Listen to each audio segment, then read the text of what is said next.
Bienvenue dans cette nouvelle série de capsules où la Société d'histoire régionale de Chibougamau vous montre comment conserver vos archives personnelles à la maison.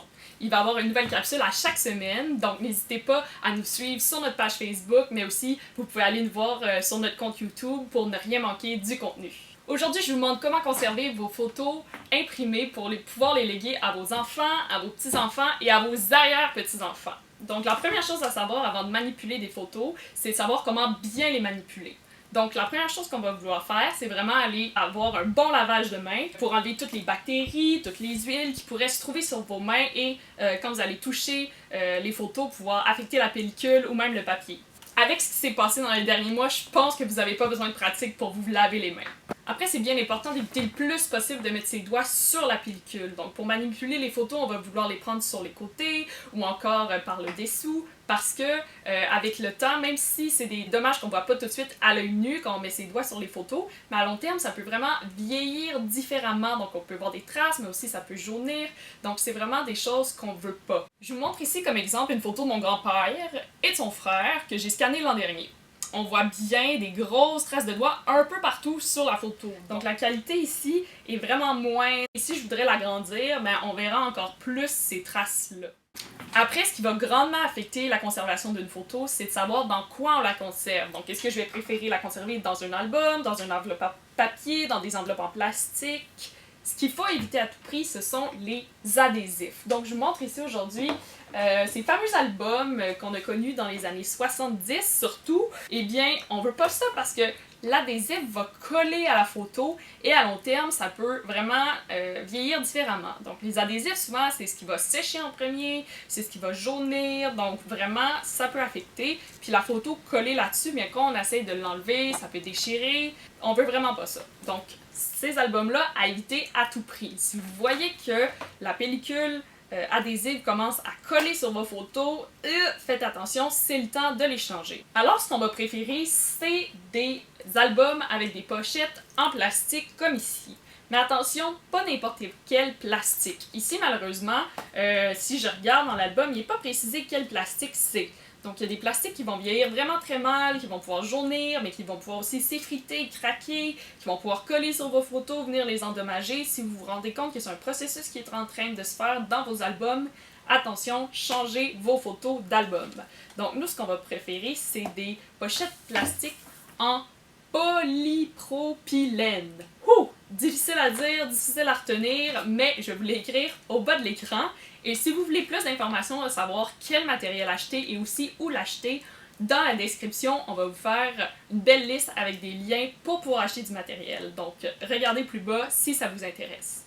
Donc, pourquoi on va choisir ce plastique-là en particulier? Eh bien, c'est parce que c'est un plastique assez stable qui risque pas de mal vieillir. Donc, il existe des pochettes de différents formats. Ici, je ne sais pas si vous voyez bien, pour 4 photos.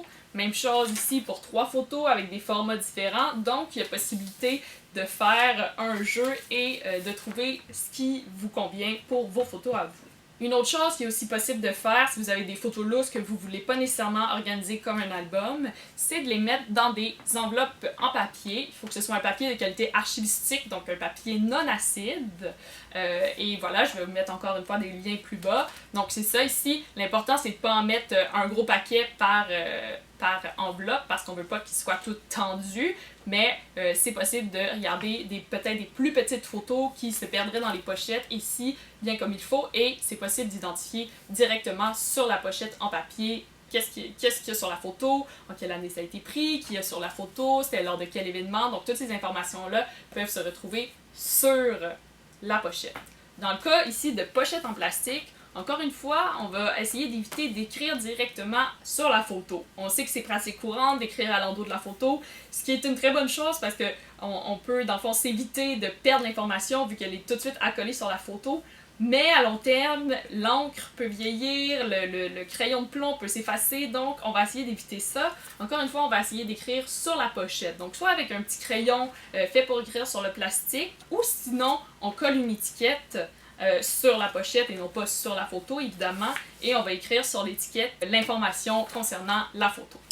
Si vous souhaitez vraiment identifier directement sur la photo ce qu'on peut comprendre pour éviter la perte d'informations, On va prendre un crayon de plomb avec une mine arrondie, donc rien de trop pointu pour pas venir affecter la photo, et on va écrire avec le moins de pression possible, si possible dans un coin d'une photo pour être sûr que le centre reste intact.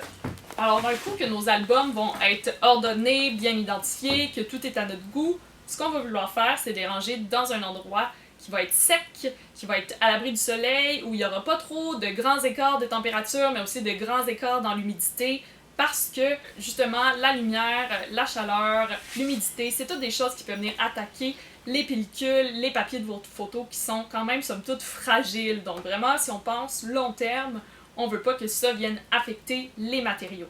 Donc c'est tout pour aujourd'hui, j'espère que vous en avez appris plus sur la conservation de vos photos imprimées. N'hésitez pas à nous poser vos questions dans les commentaires, ça va nous faire plaisir de vous répondre.